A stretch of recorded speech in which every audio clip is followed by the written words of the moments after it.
Hello friends, આપણે fourth chapter ચોથું પ્રકરણ જે છે એનું રિવિઝન કરવાનું છે અને સ્ટેપ બાય સ્ટેપ આપણે ટોપિક વાઇઝ રિવિઝન કરતા જઈશું અને એના ઇમ્પોર્ટન્ટ પોઈન્ટ્સ અને એની આસપાસની વિગતો જે છે એ હું તમને કહેતો જઈશ. સ્ટાર્ટ કરીએ આપણે તો સૌથી પહેલા કોસેલ અને લુઈસનો અભિગમ રાસાયણિક બંધન માટેનો. એટલે રિવિઝન સ્ટાર્ટ કરીએ.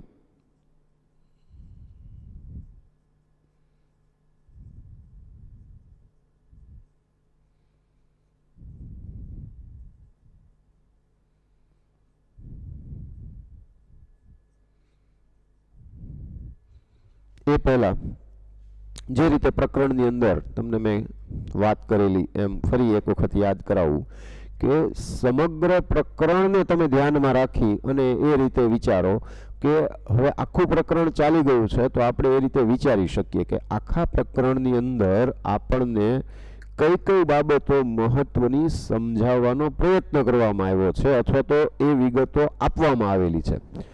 અને ત્યારે આપણે એ જોઈ શકીએ કે મુખ્યત્વે અણુની રચના સાથે આ સમગ્ર વિગત સંકળાયેલી છે. શેની સાથે? અણુની રચના. ત્યાર પછી જ્યારે તમે રિવિઝન કરતા હો તો સમગ્ર પ્રકરણના મુખ્ય ટોપિક પોઈન્ટ, મુખ્ય ટોપિકના માત્ર નામ પહેલા પેજથી શરૂ કરી અને છેલ્લા પેજ સુધી તમને યાદ આવવા જોઈએ ક્રમિક રીતે. આમાં ક્રમનું પણ એટલું જ મહત્વ રહેશે કે તમારે ક્રમમાં પેજ વાઇઝ, એટલે તમારા મગજની અંદર એકદમ સરસ મજાનું આપણે કેમ ઝેરોક્સ કોપી જોતા હોઈએ અને આપણને જે દેખાતું હોય એની જેમ તમે જે મોડ્યુલમાંથી તૈયારી કરો છો એ તમારા માઇન્ડની અંદર આમ એકદમ ક્લિયર કટ પેજ દેખાવું જોઈએ. તો એ સરસ રીતે યાદ રહેશે અને બે ફાયદા થશે. જ્યારે ક્રમિક તમે બધા ટોપિકના નામ યાદ કરી લેશો ત્યારે તમારા માઇન્ડની અંદર એ ક્લેરિટી પણ આવશે, કદાચ થોડીક ધીમેથી આવશે પણ એ ક્લેરિટી આવશે કે આખા ચેપ્ટરમાં મુખ્ય કઈ બાબતો છે કે જે સમજાવવા માંગે છે. તો અહીંયા આગળ અણુની રચના એ મહત્વનો પોઈન્ટ છે અને એને લગતા અણુનું બંધારણને એને લગતા જેટલા પણ વિગતો કે જેટલી પણ બાબતો છે એ બધી અહીંયા આપવામાં આવેલી છે. એટલે આપણે એમ જોઈએ તો આ અણુની જે રચના છે એની અંદર તમને કોસેલ લુઈસનો અભિગમ છે, એની અંદર અષ્ટક રચનાનો નિયમ છે, પછી એમાં આયોનિક બંધની અંદર અષ્ટક રચનાનો નિયમ થતો હોય એ વિગતો છે, પછી વિદ્યુત ઋણતાના તફાવતવાળી વાત છે, પછી જોવા જાવ તો અષ્ટક રચનાનો નિયમ એટલે સહસંયોજક બંધના અનુસંધાને વિગતો છે, એમાં અષ્ટક રચનાનો નિયમ પડાતો હોય એ બધા બંધારણો છે, લુઈસ બિંદુ નિરૂપણ છે, પછી પાછો અષ્ટક રચનાનો જે નિયમ છે એના અપવાદો છે અથવા તો એની મર્યાદાઓ છે. એટલે કે અષ્ટક રચના પૂર્ણ ન થતી હોય, 8 થી ઓછા ઇલેક્ટ્રોન હોય એવાય સહસંયોજક બંધ ધરાવતા અણુઓ બને છે, 8 થી વધુ ઇલેક્ટ્રોન ધરાવતા હોય તેવા પણ સહસંયોજક બંધવાળા સંયોજનો જોવા મળે છે. એ વિગતો છે. ત્યાર પછી એની અંદર તમે ક્રમમાં બધી પછી વિગતો છે એ લેતા જાઓ તો એમ તમે જ્યારે ક્રમિક બધી ગોઠવણીઓ કરતા જશો પછી એમાં બંધ લંબાઈ આવે કે અણુની સ્થિરતાના સંદર્ભમાં વાત આવે કે બંધ એન્થાલ્પી આવે, લેટાઇસ એન્થાલ્પી આવે, સંસ્પંદન આવે, આ બધી વિગતો છે એક પછી એક આવતી જશે. બરાબર? અલ્ટિમેટલી અણુની રચનાને સ્થિરતા સાથે સંકળાયેલા પરિબળો પણ અહીંયા આગળ આવશે. આપણે કોસેલ અને લુઈસના અભિગમથી શરૂઆત કરીએ તો આ બંને વૈજ્ઞાનિકોનો મૂળભૂત બાબત એ હતી કે અણુની રચના થાય ત્યારે અષ્ટક રચના પૂર્ણ થાય છે. પછી એ આયોનિક બંધ ધરાવતા હોય કે સહસંયોજક બંધ ધરાવતા હોય અને એમાં પર્ટિક્યુલરલી જો વૈજ્ઞાનિકોની વાત કરીએ તો કોસેલ નામના વૈજ્ઞાનિકે આયોનિક બંધ ધરાવતા સંયોજનો ઉપર વધારે કાર્ય કર્યું અને લુઈસે સહસંયોજક બંધ ધરાવતા સંયોજનો ઉપર વધુ કાર્ય કરેલું છે. એટલે એ પ્રમાણે એમણે વિગતો આપેલી છે. તો અહીંયા કોસેલની પહેલા વાત કરીએ આયોનિક બંધની અંદર. તો કોસેલના મત મુજબ વધુ વિદ્યુત ઋણીય હેલોજન તત્વો, તો સૌથી વધુ વિદ્યુત ઋણતા સમૂહ પ્રમાણે જોવા જઈએ તો હેલોજન સમૂહની છે, એ વધુ વિદ્યુત ધનમય આલ્કલી તત્વો એટલે સમૂહ 1 ના તત્વો છે એ સૌથી વધુ વિદ્યુત ધનમય છે, સમૂહ 17 ના તત્વો એ સૌથી વધુ વિદ્યુત ઋણમય છે. અને એ ઇલેક્ટ્રોનની આપલે કરીને, આલ્કલી ધાતુ તત્વો ઇલેક્ટ્રોન ગુમાવે કારણ કે સૌથી વધુ વિદ્યુત ધનમય એટલે કે ઇલેક્ટ્રોન ગુમાવવાની વૃત્તિ, સૌથી વધુ વિદ્યુત ઋણમય એટલે ઇલેક્ટ્રોનને પ્રબળતાથી આકર્ષે એટલે ઇલેક્ટ્રોન મેળવવાની વૃત્તિ. તો એ રીતે એ ઇલેક્ટ્રોનની આપલે કરીને આયનીય સંયોજનો બનાવે છે, જેમાં રહેલા ધન આયન અને ઋણ આયન એ સ્થાયી ઉમદા વાયુ જેવી ઇલેક્ટ્રોન રચના પ્રાપ્ત કરે છે. એટલે અહીંયા જો કોસેલ નામના વૈજ્ઞાનિકના એમણે જે વિગતો રજૂ કરી એના પ્રમાણે જોવા જઈએ તો વધુ અથવા તો સૌથી વધુ વિદ્યુત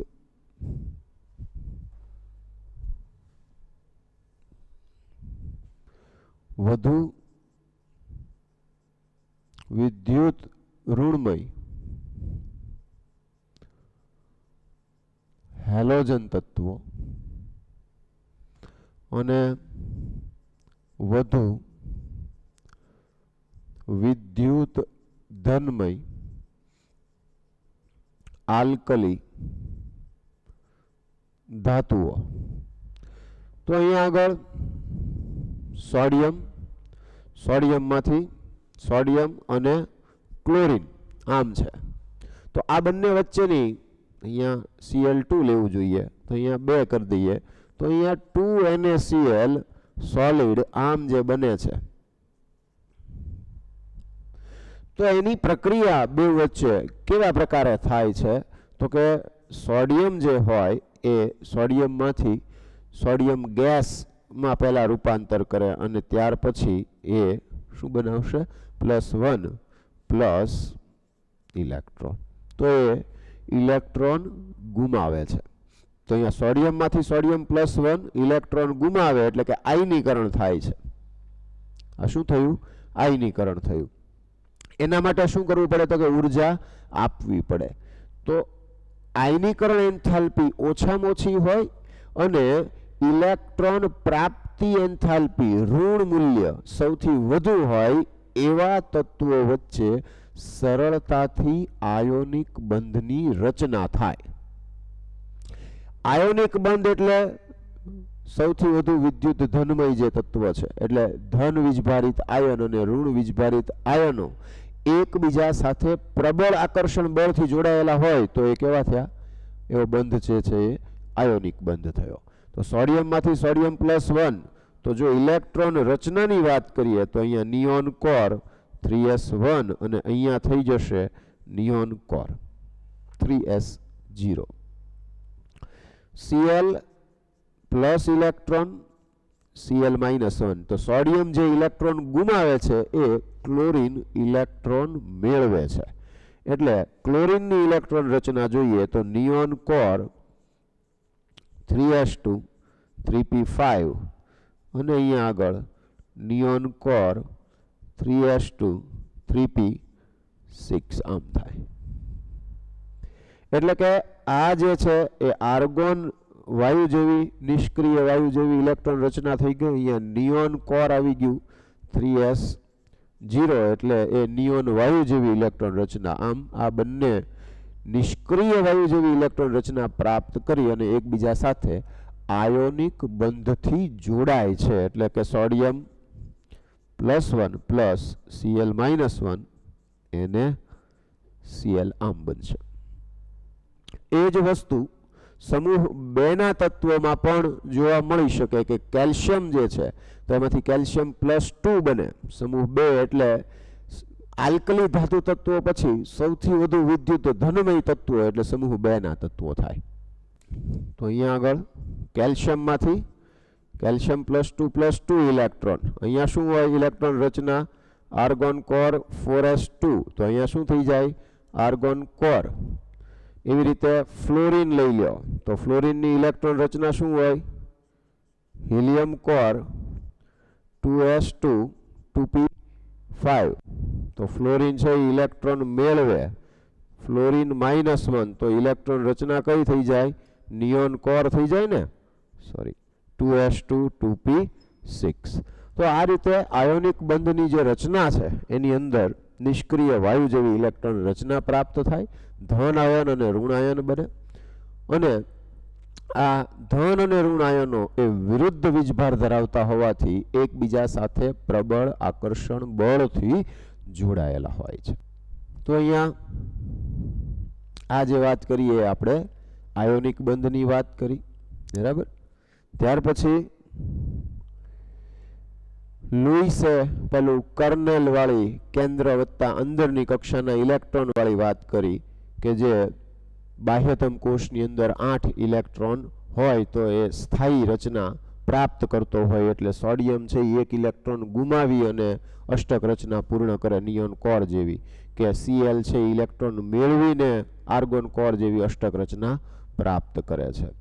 કેવા પ્રકારના પદાર્થો અથવા તો કેવા પ્રકારના ઘટકો તત્વો એ આવા રાસાયણિક બંધ છે અથવા તો વધારે સ્પષ્ટ કહીએ તો આયોનિક બંધ છે એ બનાવી શકે. તો આવર્ત કોષ્ટકમાં પ્રબળ વિદ્યુત ઋણમય હેલોજન તત્વો તથા પ્રબળ વિદ્યુત ધનમય આલ્કલી તત્વો એ શું થશે તો કે નિષ્ક્રિય વાયુથી અલગ પડે છે, અને એ શું કરશે તો કે ઇલેક્ટ્રોન મેળવીને અથવા તો ઇલેક્ટ્રોન ગુમાવીને એ નિષ્ક્રિય વાયુ જેવી ઇલેક્ટ્રોન રચના પ્રાપ્ત કરે, એટલે ધન આયન અને ઋણ આયન બને. ધન અને ઋણ આયનો એકબીજા સાથે જોડાઈને આયોનિક બંધ બનાવશે. તો કોસેલ અને લુઈસે 1916માં અષ્ટક રચનાનો નિયમ બનાવ્યો, અને એ નિયમ પ્રમાણે પરમાણુ એક અથવા વધુ પરમાણુઓ સાથે રાસાયણિક બંધથી જોડાઈને અણુ બનાવે ત્યારે એક પરમાણુ બીજા પરમાણુ સાથે પાસેથી ઇલેક્ટ્રોન મેળવીને અથવા ગુમાવીને અથવા પરમાણુઓ વચ્ચે ઇલેક્ટ્રોનની ભાગીદારીથી જોડાઈને તેમની સંયોજકતા કક્ષકમાં અષ્ટક રચના પૂર્ણ કરે છે અને નિષ્ક્રિય વાયુ જેવી ઇલેક્ટ્રોન રચના પ્રાપ્ત કરે છે. એટલે નિષ્ક્રિય વાયુ જેવી ઇલેક્ટ્રોન રચના આયોનિક બંધ ધરાવતા સંયોજનમાં તો આપણે જોઈ ગયા. આપણે હવે સહસંયોજક વાળા જોઈ લઈએ. તો સહસંયોજક મોટા ભાગના કાર્બનિક સંયોજનોની રચના એ સમજાવી શકે છે અને સંયોજનોની સ્થાયીતા જે છે એ સમજાવી શકે છે. તો અહીંયા આગળ ઉદાહરણ તરીકે લઈ લઈએ તો CH4 અથવા તો CCl4, બરાબર. તો CCl4 શું થશે તો કે કાર્બન જે છે એની સંયોજકતા કક્ષામાં કેટલા ઇલેક્ટ્રોન છે 4, તો એ ચારેય Cl સાથે એક Cl એ કાર્બન સાથે એક ઇલેક્ટ્રોનની ભાગીદારી કરશે. શું કામ તો કે ક્લોરીન પાસે સંયોજકતા કક્ષામાં 7 ઇલેક્ટ્રોન છે, એને 1 ઇલેક્ટ્રોન ખૂટે છે.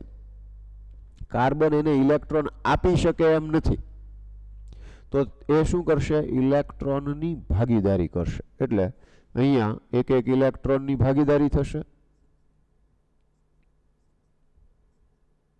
આ રીતે. દરેક ક્લોરીન પાસે 7 ઇલેક્ટ્રોન સંયોજકતા કક્ષકમાં છે, એમાંથી 1 ઇલેક્ટ્રોનની ભાગીદારી કરી તો એની પાસે બાકી રહ્યા 6 ઇલેક્ટ્રોન, એટલે કે 3 ઇલેક્ટ્રોન યુગ્મ. અને એણે શું કર્યું છે તો કે એણે આ જે બાકીના 6 ઇલેક્ટ્રોન એટલે કે 3 ઇલેક્ટ્રોન યુગ્મ કે જે બંધ બનાવવામાં ભાગ લેતા નથી, એટલે એને અબંધકારક ઇલેક્ટ્રોન યુગ્મ કહે છે. એટલે અબંધકારક ઇલેક્ટ્રોન યુગ્મ, બરાબર. આવું દરેક ક્લોરીન પાસે હશે. તો અબંધકારક ઇલેક્ટ્રોન યુગ્મ કેટલા થયા 3, અને ઇલેક્ટ્રોન કે તો 6.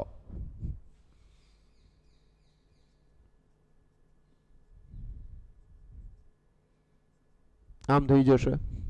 તો આ આપણે સાથે સાથે લુઈસનું બિંદુ નિરૂપણ જે છે એ પણ કરી લીધું.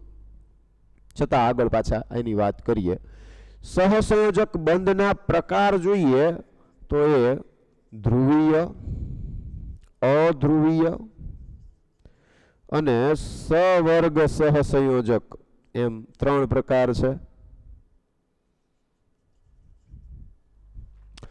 ધ્રુવીય સહસંયોજક બંધ કોને કહેવાય? તો કે આ પ્રકારના સહસંયોજક બંધની રચનામાં અલગ અલગ વિદ્યુત ધનમયતા અથવા તો વિદ્યુત ઋણમયતા, એટલે કે વિદ્યુત ઋણતાની સરખામણી કરો તો એક ઓછો વિદ્યુત ઋણમય હોય ને એક વધુ વિદ્યુત ઋણમય હોય.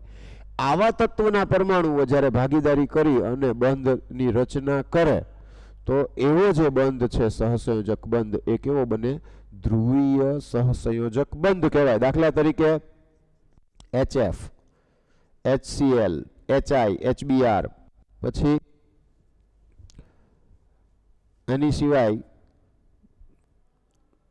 H2O, H bond O bond H, H2O, બરાબર.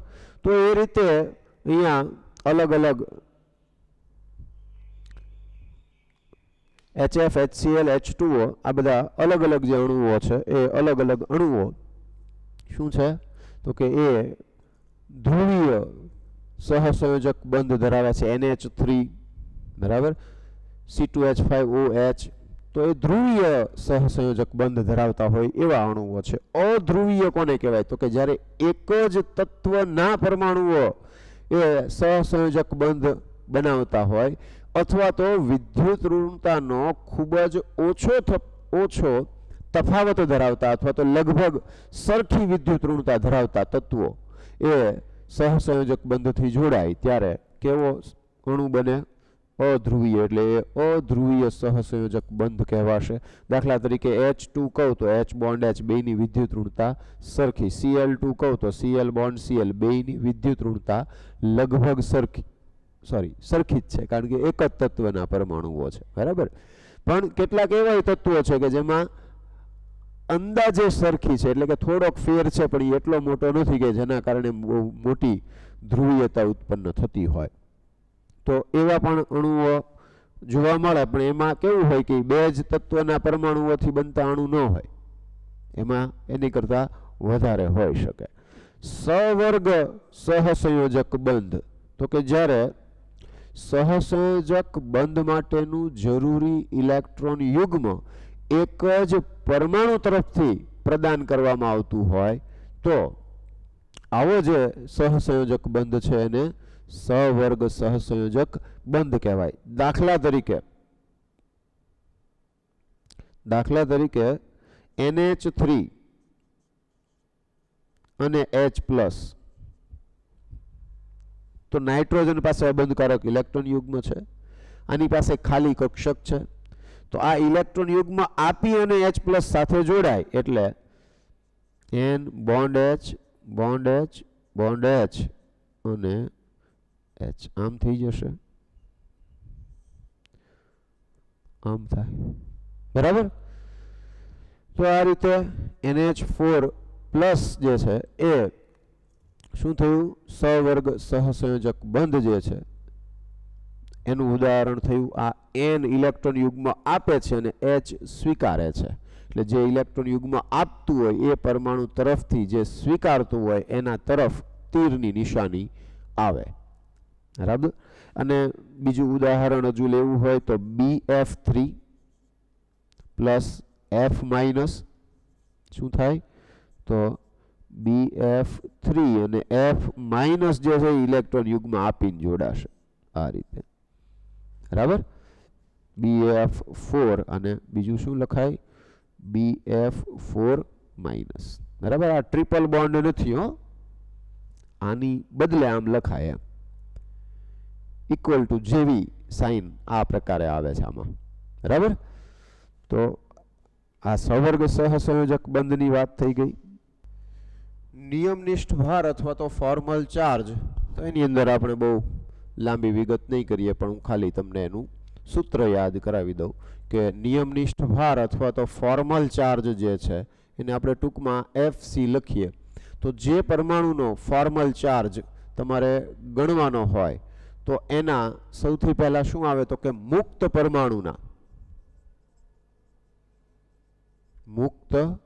પરમાણુના સંયોજકતા કક્ષાના ઇલેક્ટ્રોન આમ થશે ઓછા અબંધકારક ઇલેક્ટ્રોનની કુલ સંખ્યા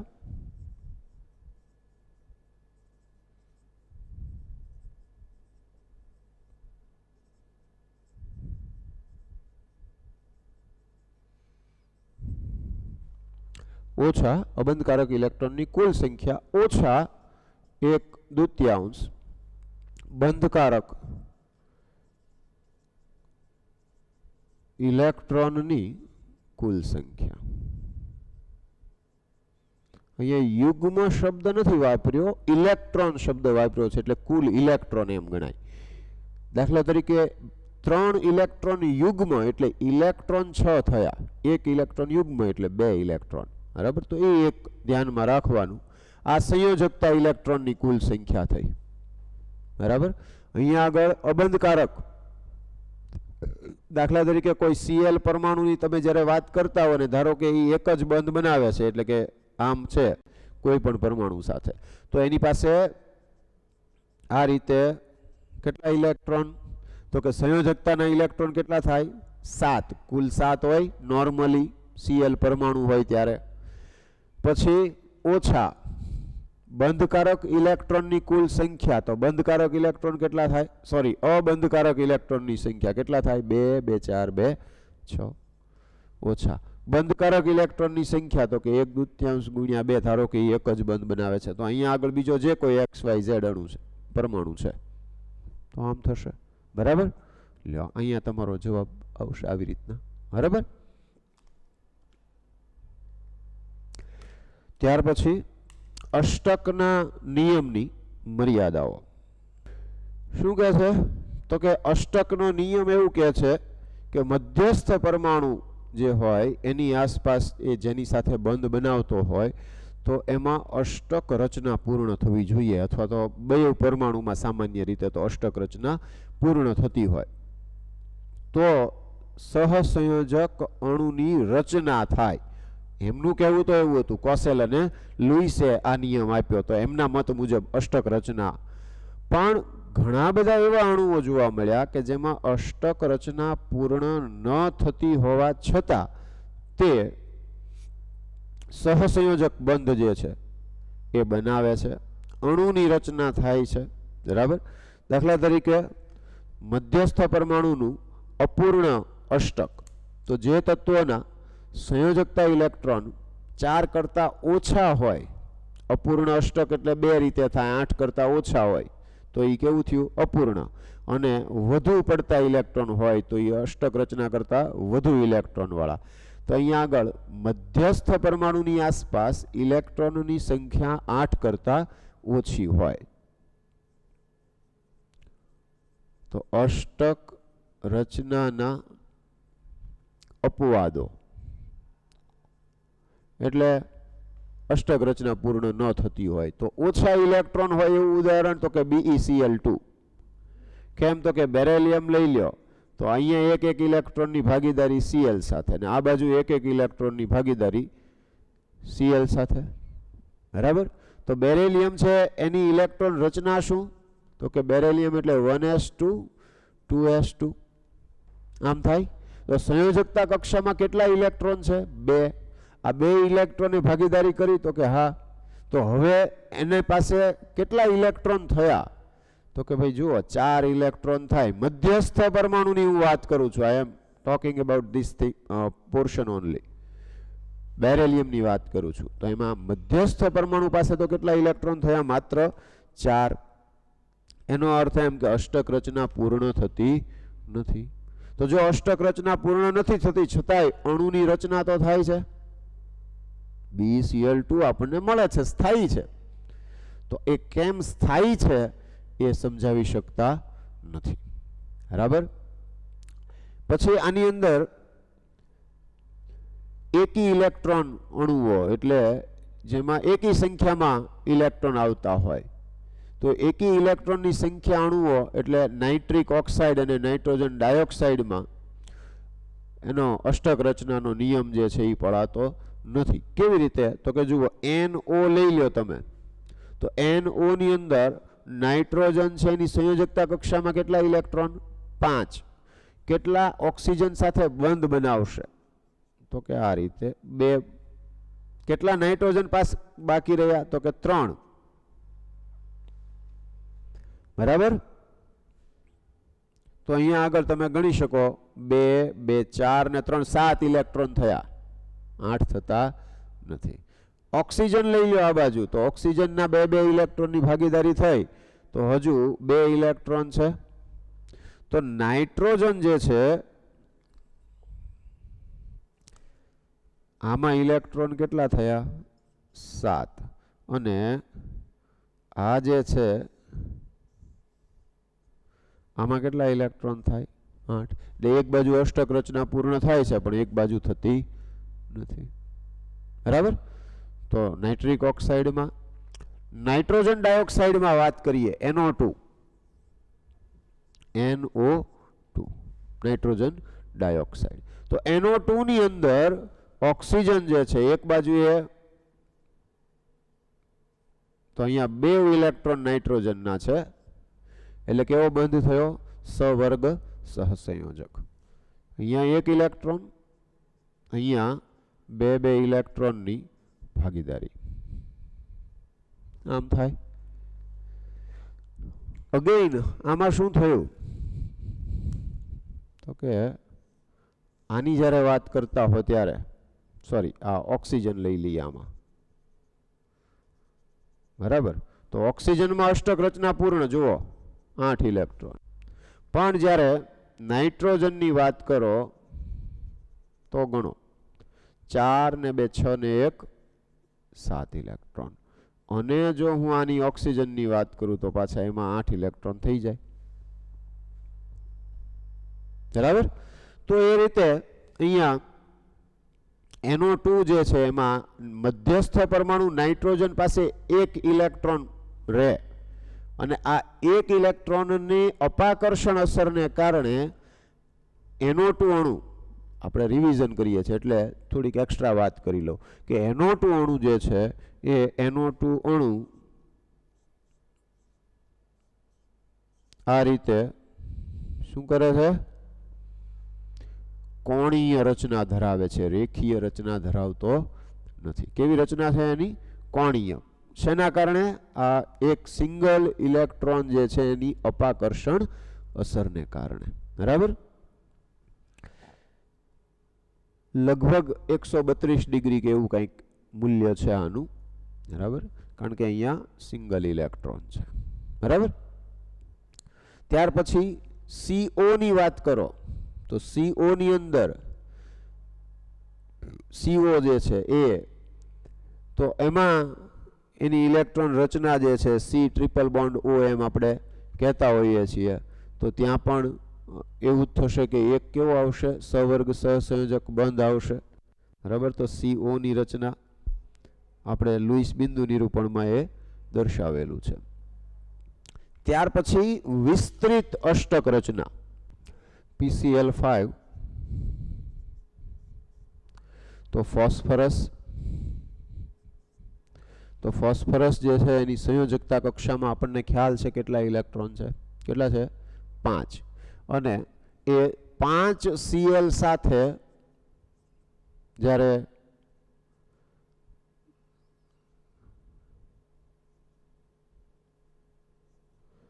આ રીતે આમ છે તો 5 Cl સાથે સહસંયોજક બંધ બનાવે તો મધ્યસ્થ પરમાણુ પાસે કેટલા ઇલેક્ટ્રોન થઈ ગયા? ગણો. શું થયું? અષ્ટક કરતા વધી ગયા. 5 દુ 10 ઇલેક્ટ્રોન થયા. બરાબર? એટલે આ જે 10 ઇલેક્ટ્રોન છે કોની પાસે? મધ્યસ્થ પરમાણુ પાસે. એટલે અષ્ટક રચના કરતા વધુ છે, એટલે વિસ્તૃત અષ્ટક રચના અથવા તો એક્સપાન્ડેડ ઓક્ટેટ એમ કહેવાય એને.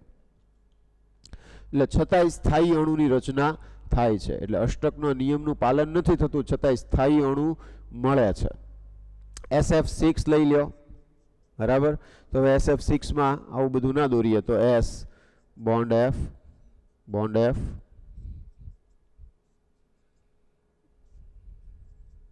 આ રીતે, અને એક બંધ એટલે 2 ઇલેક્ટ્રોન, એટલે ટોટલ ઇલેક્ટ્રોન કેટલા થશે?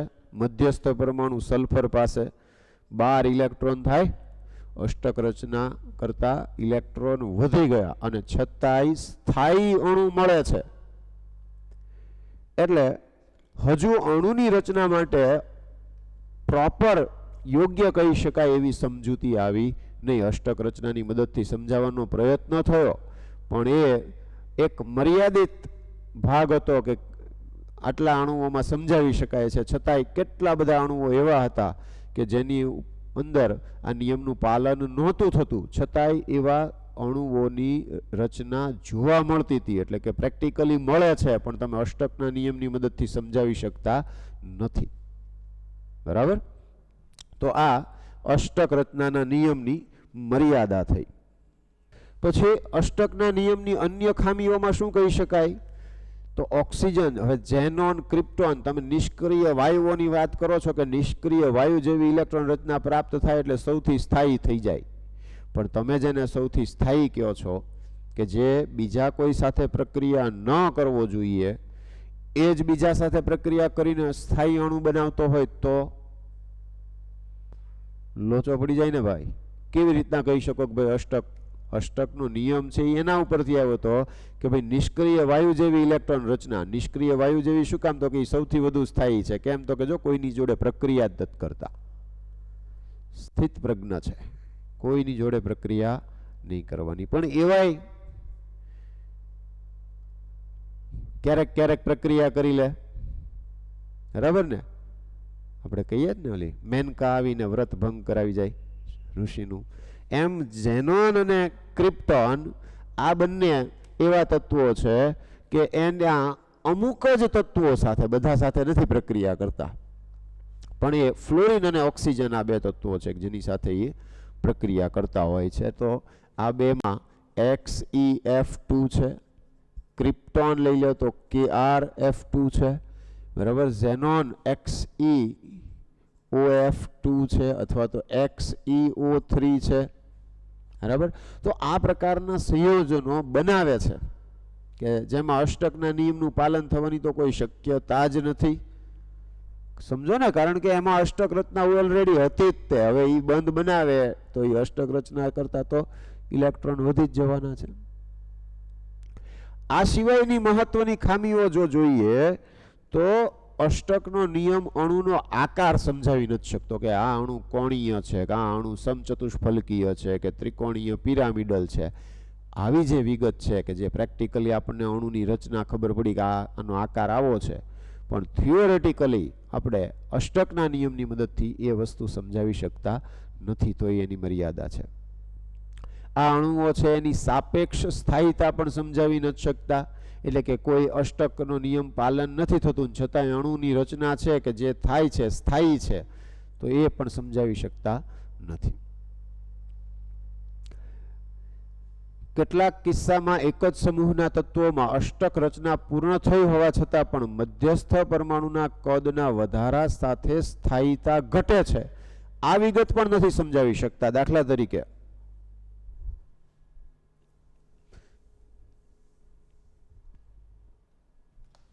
NH3, તો NH3 સૌથી વધુ સ્થાયી છે, પછી PH3 છે, નાઇટ્રોજન, ફોસ્ફરસ, આર્સેનિક, એન્ટીમની અને બિસ્મથામ છે. તો સૌથી વધુ સ્થાયી આ છે. તો કેમ ભાઈ સમૂહમાં નીચે જતા હાઇડ્રાઇડ સંયોજનોની સ્થાયીતા ઘટતી જાય છે? તો કે કંઈક મધ્યસ્થ પરમાણુનું કદ શું થાય છે? તો કે વધતું જાય છે. મધ્યસ્થ પરમાણુનું કદ વધતું જાય છે. મધ્યસ્થ પરમાણુનું કદ વધતું જાય છે. હવે મધ્યસ્થ પરમાણુનું કદ વધતું જાય તો શું થાય? તો કે કેન્દ્રથી દૂરની કક્ષામાં ઇલેક્ટ્રોન આવે, બરોબર ને? અહીંયા પરમાણુ ક્રમાંક વધતો જશે એમ કક્ષાનો ક્રમ વધતો જશે. તો કેન્દ્રથી ઇલેક્ટ્રોન કેવો હશે? दूर केंद्रथी जेम जेम दूर जाओ एम केंद्र द्वारा लागतुं आकर्षण बळ घटे तो स्थिरता पण घटे बराबर एटले आनी अंदर शुं थशे तो के स्थिरता घटती जाय छे जे अष्टकना नियमनी मददथी समजावी शकातुं नथी कारण के अष्टक रचना तो बधामां पूर्ण थाय छे छतांय स्थायी नथी। त्यार पछी लेटाइस एंथाल्पी विषे वात करीए तो लेटाइस एंथाल्पी एटले शुं तो एक मोल घन संयोजन तो अहींया Na plus Cl minus Cl minus Cl minus Cl minus Cl minus नी पाછી आसपासमां शुं हशे Na प्लस आ प्रकारનું આખું સ્ટ્રક્ચર જે છે આયોનિક સંયોજનની અંદર આવા પ્રકારનું સ્ટ્રક્ચર આવતું હોય પાછા ધન આયનની આસપાસમાં ઋણ આયન હોય પછી આ બાજુ હશે એની પાછળના ભાગમાં હશે તો આ પ્રકારનું જે ઘન સંયોજન છે એને સંપૂર્ણપણે વાયુમય આયનમાં ફેરવવા અને આ આયનો પાછા એકબીજાથી અનંત અંતરે દૂર હોય એમ રૂપાંતરિત કરવા માટે એટલે હવે જો આપણે આમ એક મોલ એવું લખી નાખીએ કે એક મોલ NaCl સોલિડ પ્લસ ઊર્જા શું કરવું પડે ઊર્જા આપવી પડે તો શું થાય એક mall Na plus plus Cl minus આમ આ આયનોને એકબીજાથી કેવા થઈ ગયા અનંત અંતરે એકબીજાથી अनंत अंतरे तो आ एकबीजाथी अनंत अंतरे दूर करवा माटे आपवी पड़ती ऊर्जा ने लेटिस एंथाल्पी अथवा लेटाइस एंथाल्पी कहेवाय। एनो अर्थ एम के अथवा आने बीजी रीते एम समझी शको तमे के ज्यारे एक मोल धन आयन अने एक मोल ऋण आयन एकबीजा साथे जोडायने आवी घन संयोजन बनावशे आयोनिक संयोजन बनावशे त्यारे आटली ऊर्जा मुक्त थशे आ बे एक ज वात छे तो लेटाइस एंथाल्पी जेटली वधारे एनो अर्थ शुं थयो तो के आ आयनो NaCl एटले शुं होय Na प्लस ने Cl माइनस जेटલું आकर्षण बळ वधारे हशे એટલી તમારે વધારે ઊર્જાની જરૂર પડશે। Hello are you getting my point જ્યારે આ બંને આયનો વચ્ચે આકર્ષણ બળ જેટલું વધારે એટલી ઊર્જા વધારે આપવી પડે એટલે એનાથી ઉલટું એમ કહેવાય કે જેટલી લેટાઇસ એન્થાલ્પી વધારે એટલું આકર્ષણ બળ વધારે જેટલું આકર્ષણ બળ વધારે એટલી સ્થિરતા વધુ કહેવાય। ક્લિયર થાય છે આ વાત बराबर એટલે લેટાઇસ એન્થાલ્પી જેટલી વધારે એનો અર્થ એમ કે એટલો ધન અને ઋણ આયનો વચ્ચેનું આકર્ષણ બળ વધુ છે ધન અને ધન કે ઋણ અને ઋણ આયનો વચ્ચે જે અપાકર્ષણ લાગતું હોય ઓછામાં ઓછું છે જેટલું આકર્ષણ બળ વધુ એટલી સ્થિરતા વધુ બરાબર। તો આ જે છે એને આ લેટાઇસ એન્થાલ્પીની વાત થઈ એટલે જો NaCl માટેની લેટાઇસ એન્થાલ્પી કહીએ તો એ 788 કિલોજૂલ પ્રતિ મોલ છે એટલે કે એક મોલ Na પ્લસ અને Cl માઇનસ આયનોને એકબીજાથી દૂર કરવા માટે આટલા કિલોજૂલ ઊર્જાની જરૂર પડે અથવા એટલી ઊર્જા આપવી પડે। એનો અર્થ એમ પણ થાય કે જેમ ધન વીજભાર અને ઋણ વીજભાર વધુ હશે एम एकबीजा साथे प्रबलताथी आकर्षण जोड़ायेला रहे एटले अहींया Ca+2 लई लो बराबर अने धारो के O-2 लई लो तो CaO बने तो आ Na+ करता Ca+2 एटले धन वीजभार बमणो थयो एटले आना करता बमणो धन वीजभार छे ऋण वीजभार ने आकर्षे आना करता आनो ऋण वीजभार बमणो छे तो ई बमणा एना करता एनुं आकर्षण बळ केवुं हशे वधारे ऑलमोस्ट डबल जेटलुं बराबर एटले आनी ज्यारे तमे कोई લેટાઇસ એન્થાલ્પી આપી હોય તો એની લેટાઇસ એન્થાલ્પીને આની સાથે તમે કમ્પેર કરો ત્યારે આનો +1 ને -1 છે, તો +1 કરતાં અહીંયા +2 છે, અહીંયા -1 કરતાં -2 છે, બરાબર. એટલે અહીંયા આગળ જો લેટાઇસ એન્થાલ્પી આની તમે યુ કહેતા હો તો આની કેટલી થઈ જશે? 4 ટાઈમ થઈ જશે, 4 ગણી. કેમ? તો કે આના કરતાં આનું આકર્ષણ બળ 2 ગણું, આના કરતાં આનું આકર્ષણ બળ 2 ગણું, તો કુલ કેટલું થઈ ગયું? 4 ગણું, બરાબર. તો આ પ્રકારના પ્રશ્ન જે છે એવો પણ હોઈ શકે. લેટાઇસ એન્થાલ્પી જે છે એની અંદર મુખ્યત્વે આ જે વાત છે, આ સિવાય સ્થિર આકર્ષણ બળ છે, આ જે એક પ્રકારનું કેવું કહેવાય? સ્થિર વિદ્યુતીય આકર્ષણ બળ. એટલે જ્યારે લેટાઇસ એન્થાલ્પીની વાત કરતા હોઈએ તો ધન વીજભાર ને ઋણ વીજભાર વધતો જશે, એમ એ બે વચ્ચેનું આકર્ષણ બળ કેવું થતું જશે? પ્રબળ થતું જશે, બરાબર.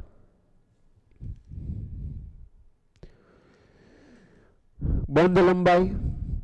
હવે VB theory, valence bond theory ભણી ગયા પછી આપણને આ વ્યાખ્યા સરળતાથી સમજાય કે બંધ લંબાઈ એટલે શું?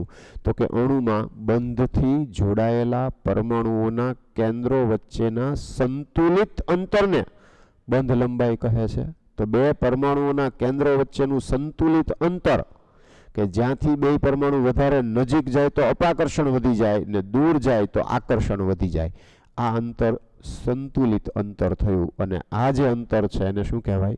બંધ લંબાઈ. બંધ લંબાઈ જે છે એ સ્પેક્ટ્રોસ્કોપિક પદ્ધતિ, ક્ષ-કિરણ વિવર્તન અને ઇલેક્ટ્રોન વિવર્તન જેવી પદ્ધતિથી માપી શકાય છે. હવે સહસંયોજક બંધ લંબાઈ જે છે એ પછી સહસંયોજક ત્રિજ્યા, એના ઉપરથી એની ત્રિજ્યા લઈએ પરમાણુની, પછી વાન ડર વાલ્સ ત્રિજ્યાને, આ બધી વિગત આપણે ત્રીજા ચેપ્ટરમાં જોઈ ગયા. બંધ લંબાઈના સંદર્ભમાં આપણે એવું કહી શકીએ ક્યાં બંધ લંબાઈ, અને આપણે હવે બંધ ક્રમાંક પણ ભણી ગયેલા છીએ. તો બંધની સંખ્યા જેમ વધે, બંધની સંખ્યા વધે તેમ બંધ લંબાઈ ઘટે. એટલે સપોઝ કે અહીંયા CH3 બોન્ડ CH3 છે, ઇથેન, તો કાર્બન કાર્બન વચ્ચે સિંગલ બોન્ડ છે, એક બંધ છે. CH2 ડબલ બોન્ડ CH2, અહીંયા પણ બંધ કાર્બન કાર્બન વચ્ચે જ છે, પણ અહીંયા એક બંધ છે, અહીંયા દ્વિબંધ છે, બે બંધ છે. અને CH ટ્રિપલ બોન્ડ CH લવ, ત્યારે આમાં ટ્રિપલ બોન્ડ છે. તો બંધની સંખ્યા જેમ જેમ વધતી જશે એમ બંધ લંબાઈ ઘટતી જશે અને બે પરમાણુઓ એકબીજાની નજીક આવતા જશે. બંધની સંખ્યા જેમ વધશે એમ સ્થિરતા વધશે, બરાબર, કારણ કે બે પરમાણુઓ એકબીજાની નજીક આવ્યા, આકર્ષણ બળ વધ્યું. એટલે બંધ લંબાઈ જે છે એ બંધ લંબાઈને તમે બંધની સંખ્યા સાથે અને બંધ ક્રમાંક સાથે તમે એને સરખાવી શકો. તો બંધ લંબાઈ ચલે છે 1 બોન્ડ ઓર્ડર, બરાબર. અને અણુની સ્થિરતા, અણુની સ્થાયીતા તો ચલે છે 1/,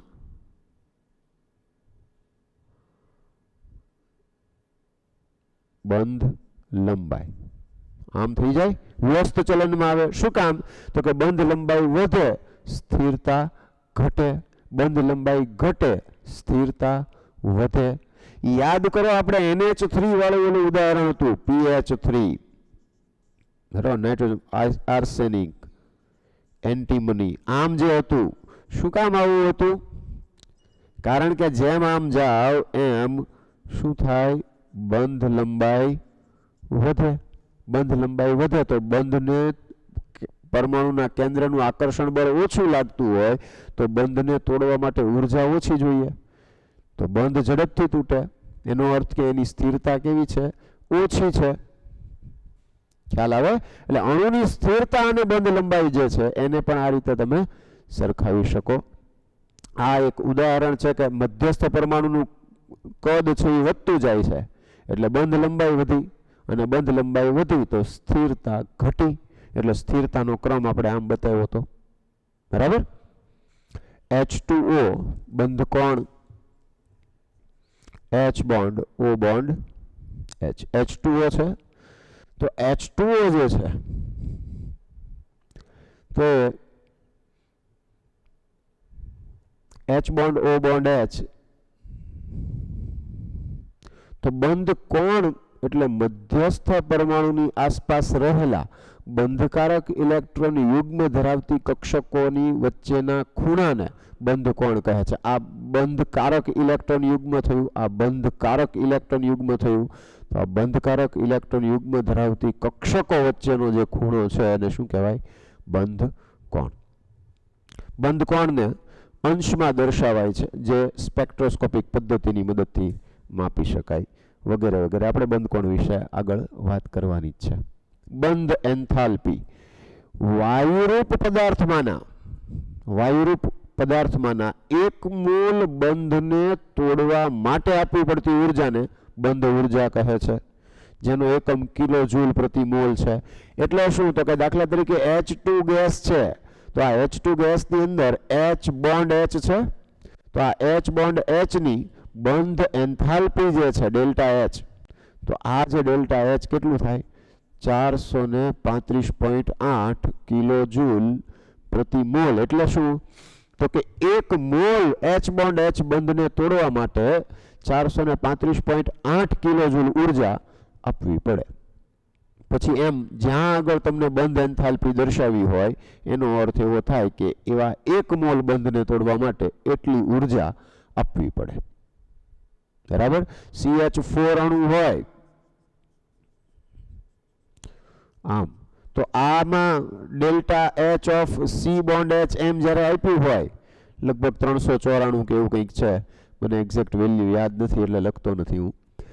તો આ જે વેલ્યુ તો એ સરેરાશ હોય પછી ચારે ચાર બંધના જે C બોન્ડ H છે એ બંધને તોડવા માટે આપવી પડતી ઉર્જા, બરાબર. અહીંયા પણ બંધ ઉર્જા જે છે તો સ્થિરતા સાથે સંબંધિત છે, બંધ લંબાઈ સાથે સંબંધિત છે, બરાબર. બંધની સંખ્યા વધતી જશે તો બંધ ઉર્જા પણ વધતી જશે. SO2, SO3, NO2 અને NO3 માઇનસની સંસ્પંદન રચનાઓ લખો. તો સંસ્પંદનની વાત કરીએ,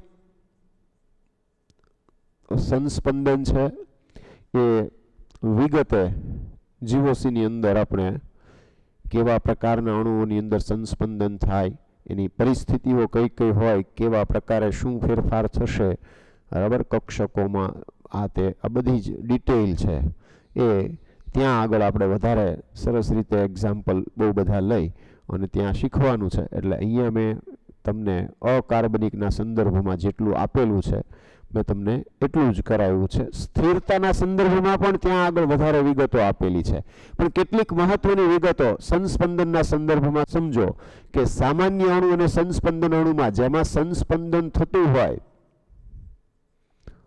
એમાં સ્થિરતા વધુ હોય. કારણ શું? તો કે સંસ્પંદન દરમિયાન શું થાય? તો કે ઉર્જા વપરાય, જેટલી ઉર્જા ઓછી હોય એટલી સ્થિરતા વધુ હોય, બરાબર. એટલે દાખલા તરીકે SO2 ની વાત કરીએ તો S double bond O single bond O આમ છે, બરાબર, અને અહીંયા એક બંધકારક ઇલેક્ટ્રોન યુગ્મ. તો હવે અહીંયા આમ 3 આવ્યા, શું થશે? તો કે આ ઇલેક્ટ્રોન યુગ્મ આને મળે તો આ ઇલેક્ટ્રોન યુગ્મ પાછું અહીંયા આવે, એટલે કે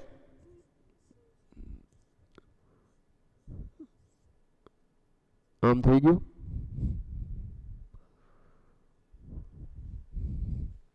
તો આ બે રચનાઓ તો કે આ બંને બંધારણો એકબીજામાં સતત રૂપાંતરિત થતા હોય અને એનો આપણને ખ્યાલ એ રીતે આવે કે આ બેની બંધ લંબાઈ જે જુદી જુદી મળવી જોઈએ. કારણ કે અહીંયા ડબલ બોન્ડ હોય તો એની બંધ લંબાઈ ઓછી હોય અને સિંગલ બોન્ડ હોય ત્યાં બંધ લંબાઈ વધુ હોય, પણ બંધ લંબાઈ જે છે એ અંદાજિત બંનેની કેવી છે? તો કે સરખી જ છે.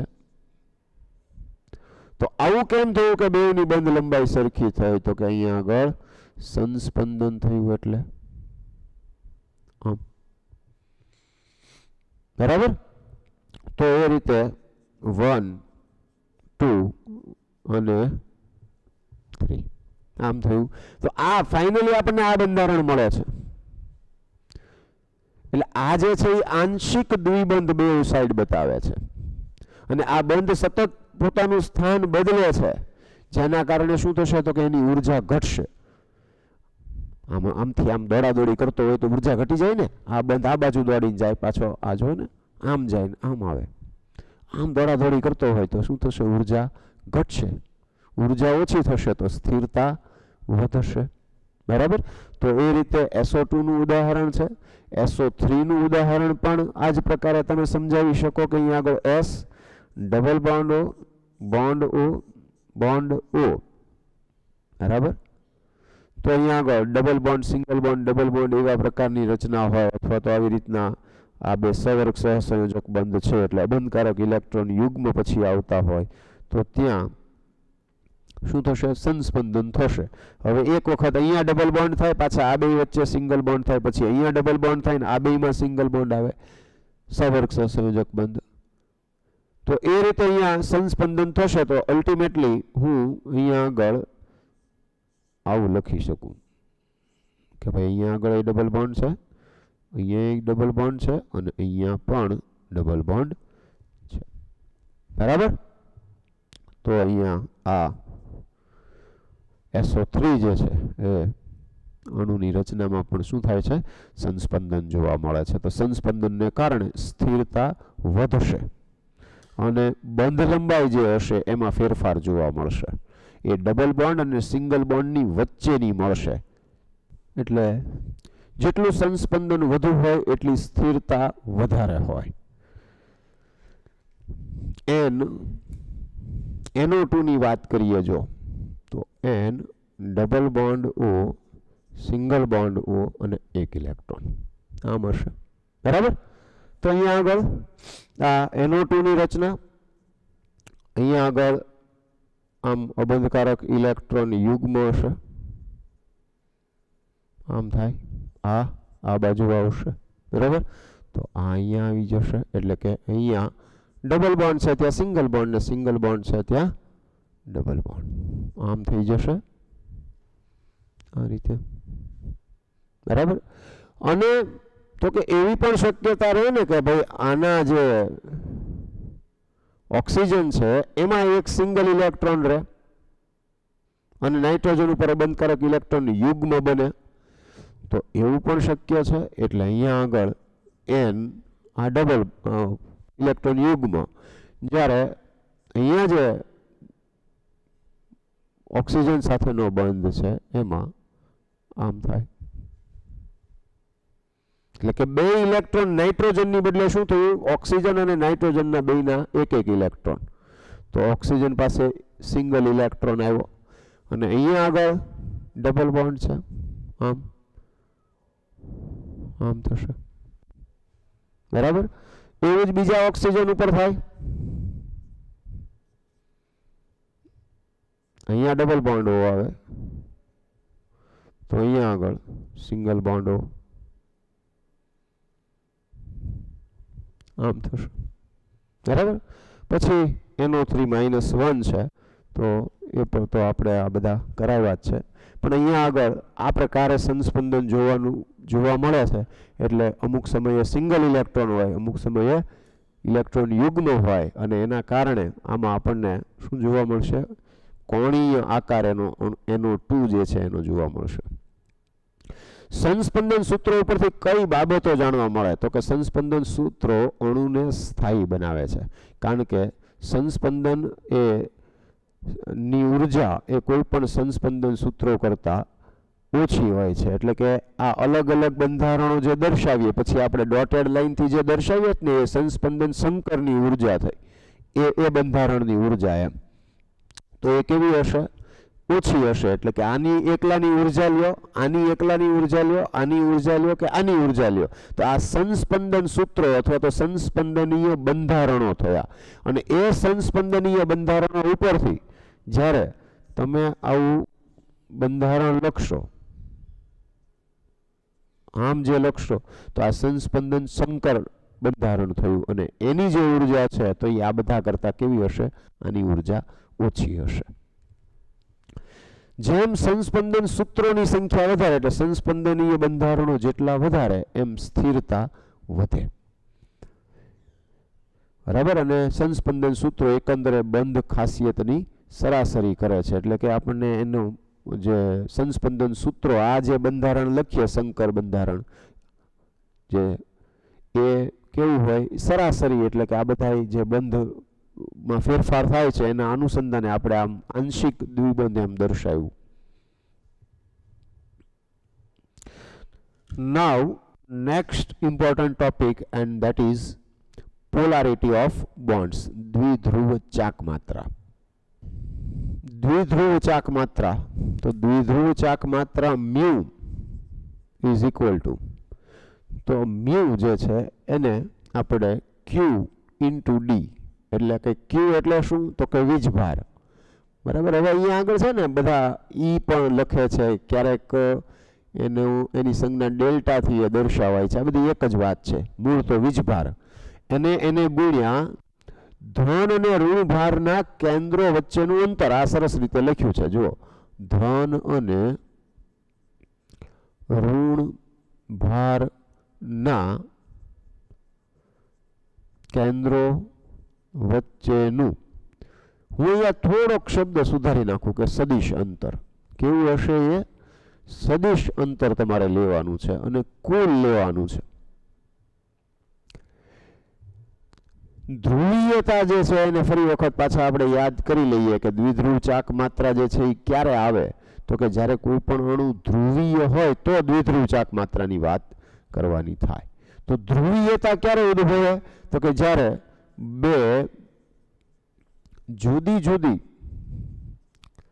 વિદ્યુત ઋણતા ધરાવતા પરમાણુઓ વચ્ચે સહસંયોજક બંધ હોય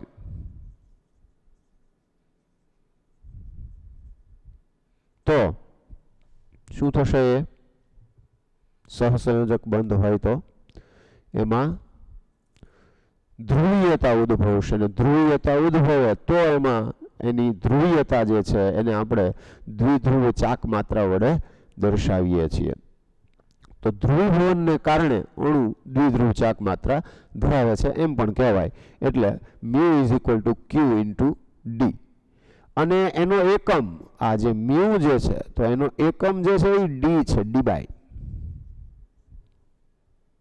સામાન્ય એકમ એનો જે છે એ d બાય એકમ છે અને એને તમે q into d. q એટલે વીજભાર. વીજભાર શેમાં હોય? કુલંબમાં. વીજભાર શેમાં હોય? કુલંબમાં.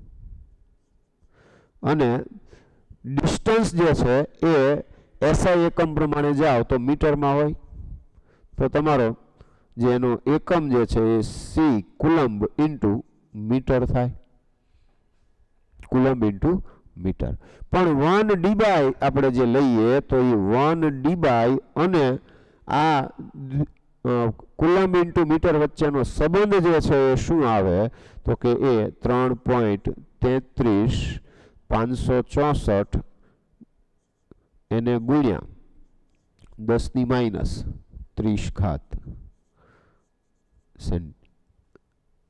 Coulomb into metre. બરાબર. આ સેન્ટીમીટર નથી. c into metre. Coulomb into metre કોની બરાબર? 1 d બાય બરાબર 3.33 ગુણ્યા 10⁻³ કુલંબ ઇન્ટુ મીટર. બરાબર. પેરેલલ તમને અહીંયા એક એ યાદ કરાવી દઉં કે ઇલેક્ટ્રોનનો વીજભાર હોય તો તમે -1.602 × 10⁻⁻19 કુલંબ એમ લ્યો છો અને પ્રોટોન હોય તો +1.602 × 10⁻⁻19 કુલંબ. આવું તમે આગળ બીજા ચેપ્ટરની અંદર તમે આવું ભણી ગયા હો પરમાણુવીય બંધારણમાં. બરાબર.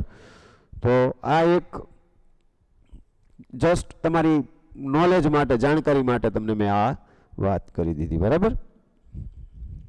હવે કેવા અણુઓ એ ધ્રુવીય હશે અને કેવા અણુઓ અધ્રુવીય હશે એની પહેલા વાત કરી લઈએ આપણે. ધ્રુવીય અણુઓ તો એમાં એક વધુ વિદ્યુત ઋણમય તત્વ અને એક ઓછો વિદ્યુત ઋણમય તત્વ વચ્ચેનો બંધ હશે ત્યારે એ કેવો હશે? ધ્રુવીય હશે. અને તો એની દ્વિધ્રુવ ચાક માત્રા જોવા મળે સામાન્ય રીતે. પણ બહુ ટૂંકમાં કહેવું હોય તો હવે આપણે બધું જ શીખી ગયા છીએ એ પ્રમાણે જોઈએ તો નિયમિત ભૌમિતિક રચના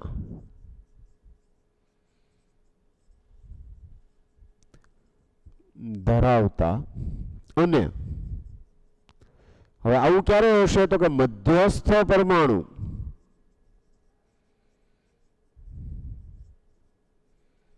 એક પણ અબંધકારક ઇલેક્ટ્રોન યુગ્મ ન હોય. નિયમિત ભૌમિતિક રચના ધરાવતા અને મધ્યસ્થ પરમાણુ પાસે એક પણ અબંધકારક ઇલેક્ટ્રોન યુગ્મ ન હોય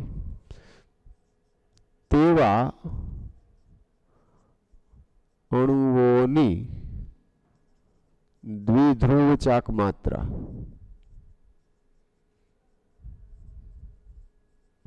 શૂન્ય હોય છે. સરળમાં સરળ, સાવ સીધી સાદી વાત. દાખલા તરીકે તો કે CH4 સમચતુષ્ફલકીય સંકરણ sp3 અબંધકારક નથી. CCl4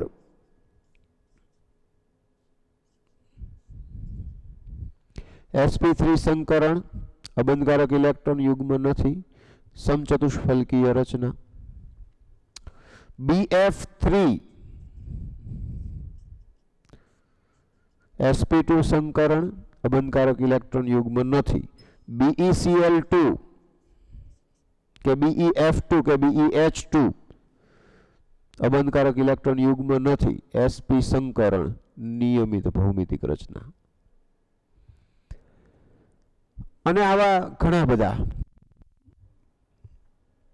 તફાવત ક્યાં આવે તો ઉદાહરણ તરીકે લઈએ તો જ્યારે H2O કહીએ તો H bond O bond H અને બે અબંધકારક ઇલેક્ટ્રોન યુગ્મ એટલે સંકરણ sp3 છે પણ બે અબંધકારક ઇલેક્ટ્રોન યુગ્મ છે તો આમાં દ્વિધ્રુવ ચાક માત્રા મળશે. બરાબર. NH3 લઈ લો, sp3 સંકરણ છે પણ અણુનો આકાર કેવો છે? ત્રિકોણીય પિરામિડલ છે. બરાબર. એટલે sp3 સંકરણ થતું હોય તો અણુનો આકાર સમચતુષ્ફલકીય હોવો જોઈએ, નથી. તો આમાં દ્વિધ્રુવ ચાક માત્રા જોવા મળશે. બરાબર. અને આવી રીતના તમે બીજા ઉદાહરણ છે એ દર્શાવી શકો.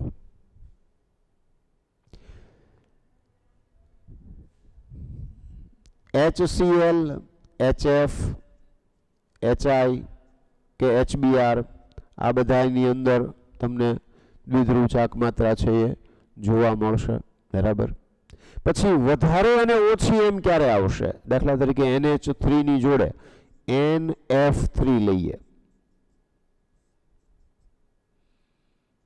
આમ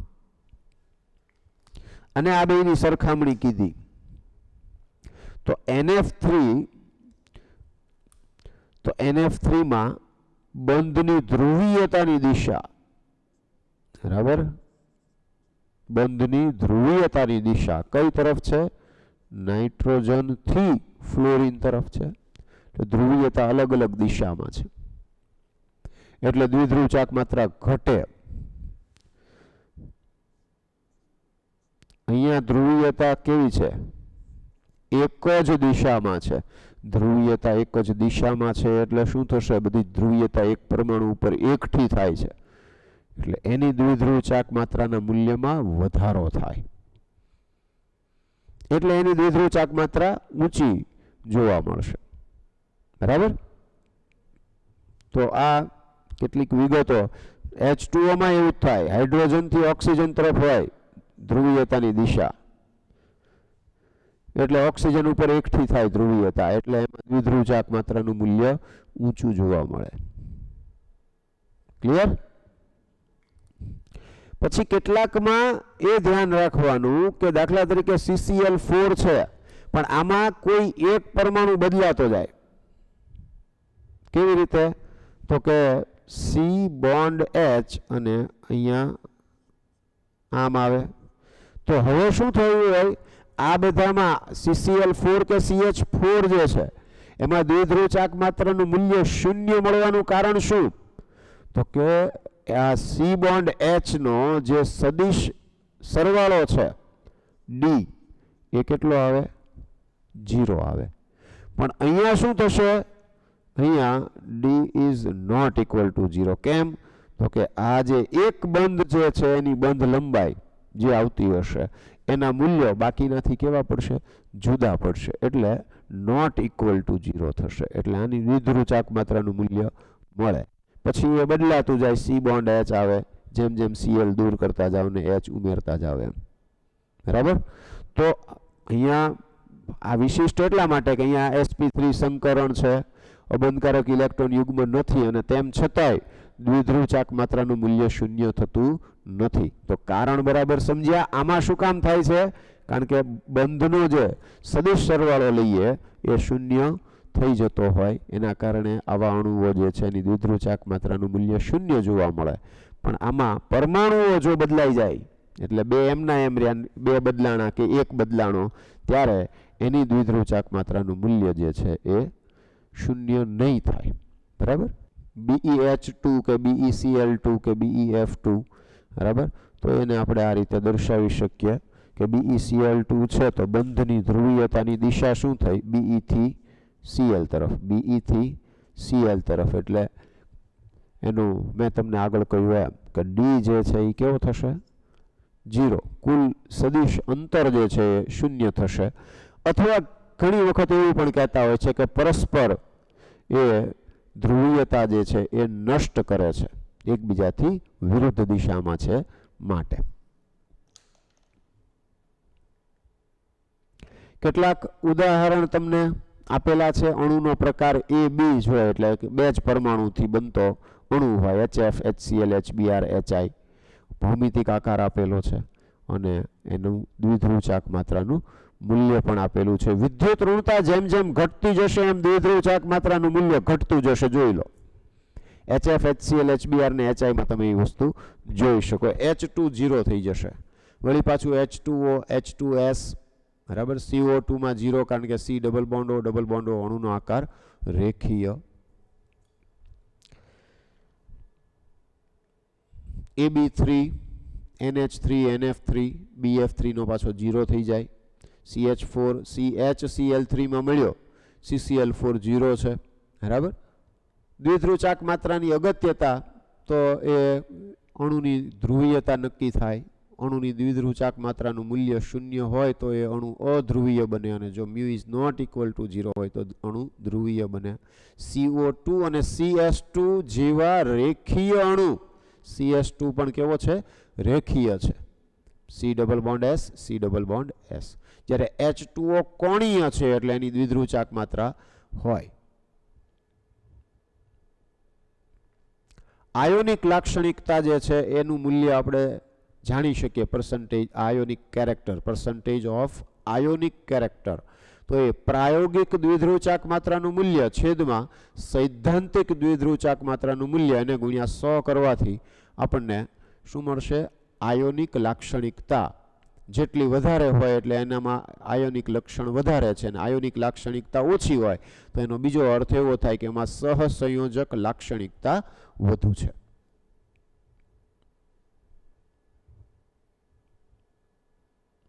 સીસ અને ટ્રાન્સ સમઘટકો જે છે તો એની દ્વિધ્રુવ ચાક માત્રાના મૂલ્ય જે છે તો સીસ અને ટ્રાન્સ સમઘટકો જે છે એમાંથી કોણ સીસ કે ટ્રાન્સ છે તો એ પણ આની મદદથી જાણી શકાય.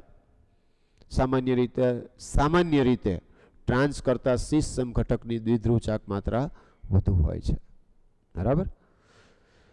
ઓકે, તો અહીંયા આગળ આટલું આપણે રિવિઝન છે એ રાખીએ. નેક્સ્ટ લેક્ચરની અંદર પછીનો જે પોર્શન છે એ રિવિઝનમાં લઈ લેશું. Okay, thank you, take care, bye bye.